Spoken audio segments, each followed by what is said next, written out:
The Sandinista Revolution, which I lectured about in the previous video, it played a major role in polarizing societies in Central America because the elites, the army, in neighboring Guatemala and El Salvador, they feared that a Sandinista revolution was also going to happen in their own country. So here I want to talk about Guatemala and El Salvador.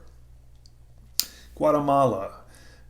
We talked a lot about the 1954 overthrow of Jacob Arbenz, and last week we examined some of the resistance to the military governments in the 1950s and 60s in Guatemala. And the resistance would begin to grow in the 1970s, and particularly was the guerrilla army of the poor that emerged in the 1970s. And all the meanwhile, the military government that was in power, it of course stepped up its repression of Guatemalans, and anybody who was suspected of supporting the guerrillas could face repression. And you'll read a lot about what occurred in Guatemala this week and of course in our reader.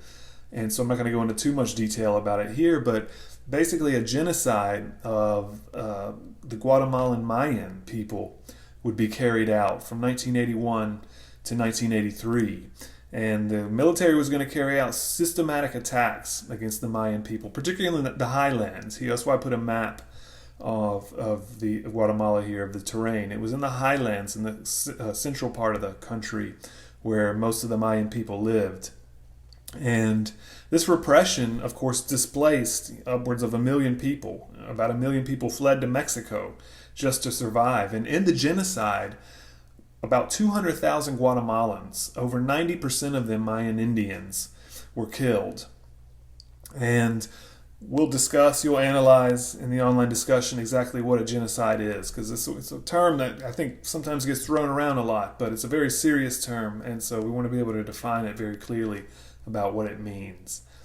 And the army saw the Maya as the internal enemy, and this had to do with, of course, deep-seated racism that had existed in Guatemalan society. Likewise, in El Salvador, there was severe repression. And El Salvador is a country that we have not discussed too much in this course. Its economy, like other Central American countries, has been heavily dependent on just a few agricultural exports. So coffee, sugar, beans, and corn, those have been the engines of the Salvadoran economy historically. And El Salvador has also had very deep-seated inequalities, and the oligarchy in the country has controlled the political and economic system, and also the military. And inequality actually increases in the 1960s and 70s. So in 1960, for example, only about 12% of the peasantry in the countryside lacked ownership of land. But by the mid-1970s, 80% of the peasantry lacked ownership of land. And of course, this leads to resistance against the military government that had been in power throughout this period. Workers and peasants, they begin to organize, and a guerrilla insurgency erupts in the country in the 1960s, like elsewhere in Latin America. And the war, of course, goes on into the 1970s, and the repression of the military government increases. And in particular, in 1977, there were civilians protesting peacefully in San Salvador, the capital of the country, when the military opened fire on the protesters and killed about 200 people. And this had been captured on camera. And it was these images of the slaughter that took place, they were shown all over the world.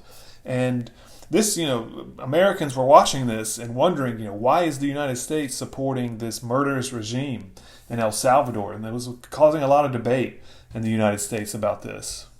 Many Catholics supported these leftist movements in Central America during this time, and this had to do with the spread of liberation theology in Latin America in the 1970s, and it was particularly a very powerful political force in Central America.